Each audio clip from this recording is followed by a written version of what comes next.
Hi everyone, welcome back and welcome if you're new here. I am Raquel and this is my channel, a place where HR tips, career advice, and lifestyle videos meet. So today we're going to talk about how to transition from an HR assistant role to an HR generalist or business partner role. So I got the request to make this video from one of my subscribers, Tiara. She left a comment in my last video, and also I received pretty good reception and feedback from the last video that I made on 10 misconceptions of human resources. So I'm going to link that video there in case you missed it. But today we're going to just go through a few tips based on my experience of transitioning from an assistant or entry-level HR or recruiter role into a generalist or business partner. So here we go. And also before we begin, don't forget to subscribe to my channel below. Also, when you subscribe, hit that notifications bell so that you'll get a notification every time I post a new video. All right, so let's get right into it.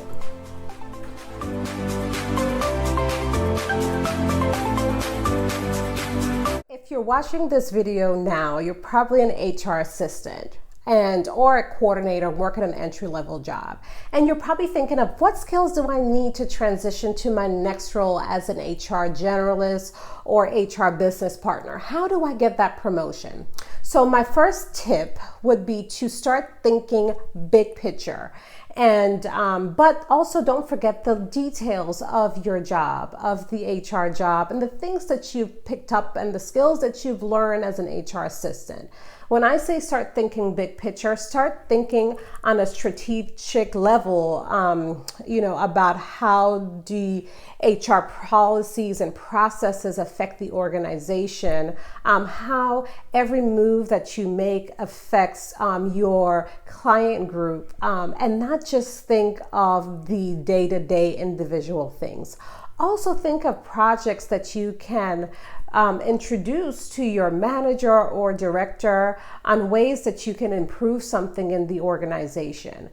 So I say think organization level. A lot of times if you're working in an HR assistant role or entry-level role, I know with me, I had a point where I had very routine tasks and I knew what to do every day, and I mastered paying attention to detail. But at this point, you're going to have to transition into resetting your mindset and thinking big picture.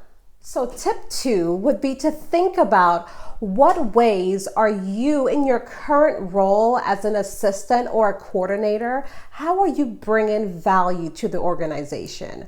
What are the things that you're proposing, new projects, new ideas, things like that? How are you contributing to the bottom line? And if you're not, think about ways or look at some of the HR business partners or generalists that work with you. Are they contributing great leadership development training? Are they working on projects with the business to generate revenue or working in partnership with a business to bring on a new line of business or anything like that? And see how you can get onto those projects. So start looking around and looking at how your colleagues that have been promoted are bringing value and how they're being recognized in their role. So tip 3 is to propose to your current manager or director on how you can support a particular department or business line as their point person for HR. So you can either do this on your own for 2 or 3 months, and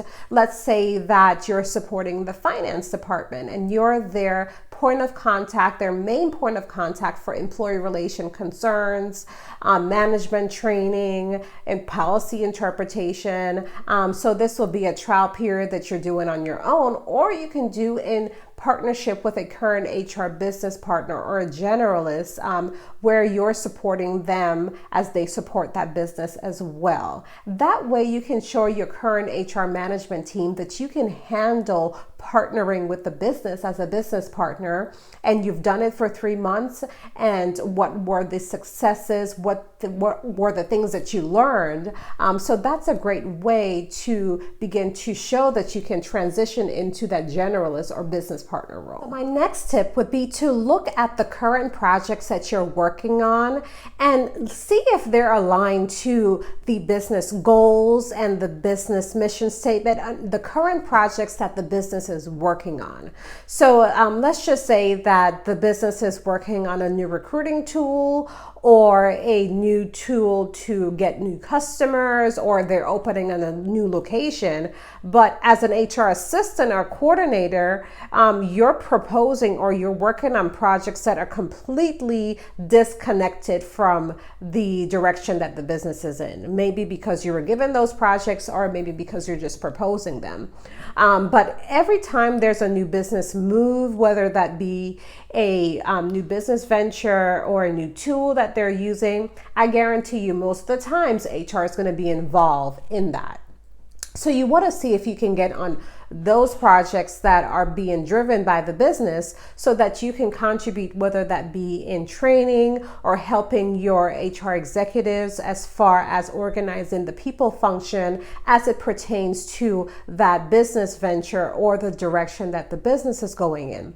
That way you can be recognized not only by your current HR management team, but also by the executives and the management team in the business. And you'll be known as really not that just that HR admin, but also someone that really had a hand or a key part in implementing or being involved in that new business venture. Tip 5 would be to start working on employee relation issues and employee investigations. So I don't know many HR generalists or HR business partners that have not owned investigation from start to finish on their own. So if you haven't, you're an HR assistant, it's time to start talking to your manager about assisting maybe an investigation. Maybe you're the one that's taking notes during an employee conversation about harassment, or that the employee doesn't like their manager, or any employee relations. Maybe you're just there in the room with your manager taking notes, and then maybe the next time you can ask your manager, hey, let me not take notes, let me actually lead the questioning and the conversation. That way you're taking baby steps on owning investigations and employee relation issues on your own. And those skills are very important as you transition to a generalist or business partner. All right, so tip 6 is to start thinking about what you are really good at. So a lot of the times I will ask an interviewer or even someone on my team, what do you really do well? Name the top thing or top 2 things that you really do well. And sometimes people are a little stumped with that question. So start thinking about if that's Excel, if you're really good at putting in those formulas, VLOOKUP tables, things like that, or you're really good at having employee conversations, or you're really good at recruiting and picking the best candidate. So think about what you're really good at, and also think about what you really enjoy doing. And then once you discover that, you want to start to market those skills to your current HR team and also to the business, so that when they need someone with those skills, they can start coming to you. So whether it's a project in Excel, or maybe they need someone to do leadership training and you're really good at presenting and formulating ideas and presenting on principles, they will come to you, but you have to let them know what skills you're good at. So tip 7, and my last tip today, is to look into getting your HR certification. So whether that be the SHRM CP or the PHR or the APHR, there's so many certifications out there I can't even keep up with. But start studying, learn the differences between the certifications, and I would say schedule your tests so that you can have a goal to work towards, get study guides. Getting your HR certification will show your HR management team that you're serious about growing with the company in the HR space, and that you don't want to stay as an assistant or a coordinator forever. So start to look into getting certified so that you can further your growth with your company. So there you have it. Those were my 7 tips on transitioning from an HR assistant to either a generalist or business partner role. If you're an HR professional and you're pretty experienced and you have some more tips to share, please leave those in the comment below. And then also, before you click off, don't forget to hit that subscribe button and then hit that bell also so that you can be notified every time I post a new video. Thanks for watching, and I'll see you guys next time. Bye.